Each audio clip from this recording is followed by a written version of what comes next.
Valmiki Ramayan series में आपका फिर से स्वागत है।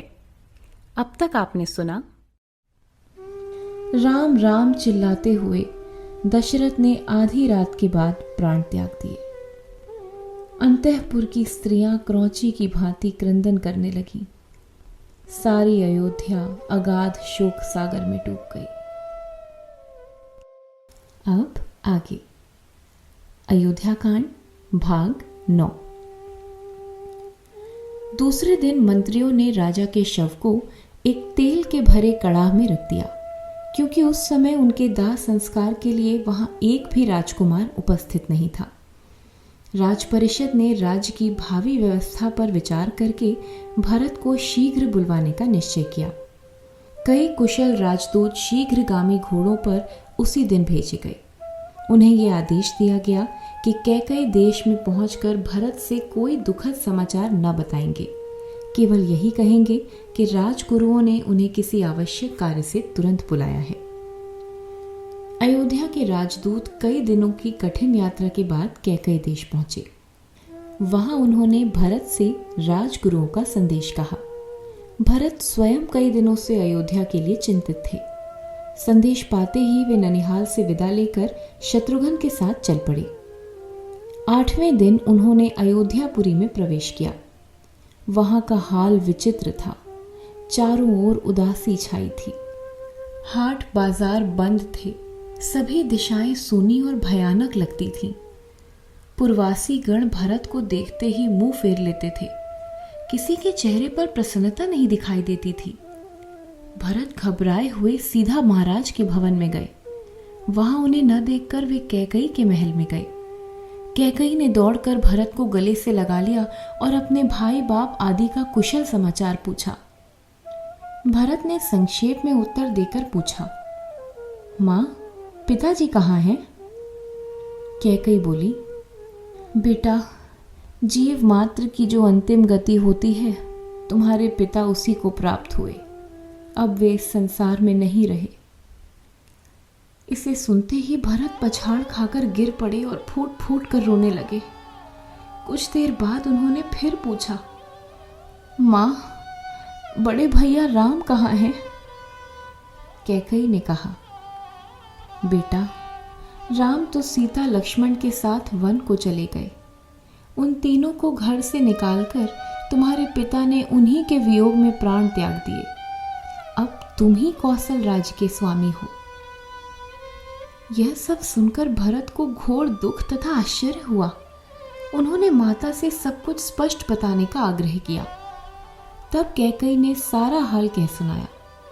अंत में वह धृष्टता पूर्वक बोली, बेटा भरत, मैंने ये सब तुम्हारे लिए ही किया है।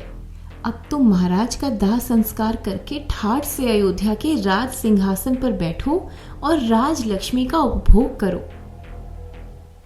इन बातों से भरत के मन में राज्य के प्रति अनुराग के स्थान पर वैराग्य उत्पन्न हो गया। वे कैकई को धिक्कारते हुए बोले, पापिनी, यह तूने क्या किया? तेरे कारण इक्ष्वाकु वंश का गौरव ही नष्ट हो गया। पितृतुल्य राम का स्थान कौन ले सकता है? वही इस कुल और राज्य के स्वामी होंगे। भरत के आगमन का समाचार सुनकर राज्य के मंत्रीगण भी वहां आ गए। सबके आगे भरत ने कहा, मंत्रियों, मैं शपथ पूर्वक कहता हूं कि मेरी मां ने जो कुछ किया उसमें मेरा हाथ नहीं है। मैं इन सब बातों को जानता भी नहीं था। वहां से भरत कौशल्या के पास गए और उनसे लिपट कर रोने लगे। सारी रात वे पिता और बड़े भाई की याद करके रोते ही रहे।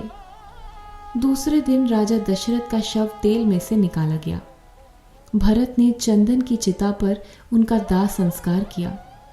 उसके बाद धूमधाम से राजा का श्राद्ध हुआ। श्राद्ध के दूसरे दिन मंत्रियों और पुरोहितों ने भरत से सिंहासन पर बैठने की प्रार्थना की। भरत ने कहा, मैं कुल धर्म के विपरीत आचरण नहीं करूंगा। यह राज्य मेरे बड़े भाई राम का है। मैं भी उन्हीं का हूं। मेरे स्वर्गीय पिता के वही उत्तराधिकारी हैं। मैं समस्त लोक के कल्याण के लिए उन्हें वन से लौटा लाऊंगा। इसके बाद मंत्रियों से बोले, मैं कल ही भाई राम को मनाने जाऊंगा। मेरे साथ सभी कुटुंबीजन, पुरोहित और मंत्रीगण जाएंगे। साथ साथ अयोध्या की चतुरंगिणी सेना और प्रजा भी चलेगी। आप लोग यात्रा की तैयारी कीजिए।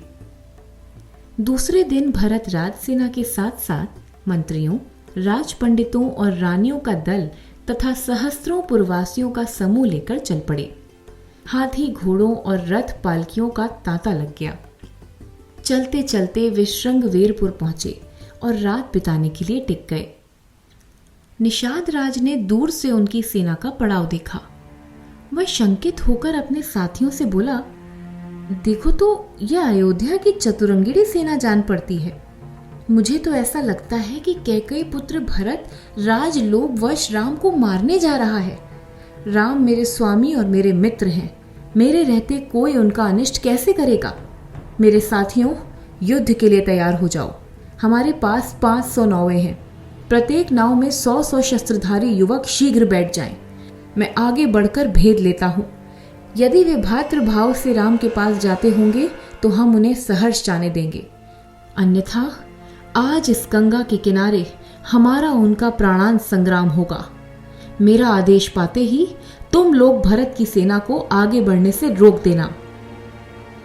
निषाद राज गुह अपने सैनिकों को कछार में नियुक्त करके स्वयं भेंट सामग्री सहित भरत से मिलने गया। भरत उससे बड़े प्रेम से मिले। दोनों में बातें होने लगी। भरत ने उनसे राम का पता पूछा। गुह बोला, राजकुमार, मैं स्वयं आपको उनके पास पहुंचा दूंगा, लेकिन आप इतनी बड़ी सेना लेकर क्यों जा रहे हैं? राम के प्रति आपके मन में कोई दुर्भावना तो नहीं है ना? भरत ने कहा, निषाद राज, मैं पितृतुल्य भाई को सम्मान पूर्वक वन से लिवाने जा रहा हूं। गुह की शंका मिट गई। वह भरत के पास बैठकर बातें करने लगा। भरत उसके साथ उस इंगुदी वृक्ष के नीचे गए जहां राम ने एक रात व्यतीत की थी। उनकी तृणशैया ज्यों की त्यों बनी थी। उसे देखते ही भरत का हृदय भर आया। रात में वे स्वयं उसी तृणशैया पर लेटे। अभी आपने सुना अयोध्या कांड भाग 9। अगले भाग के साथ जल्द मिलेंगे। धन्यवाद।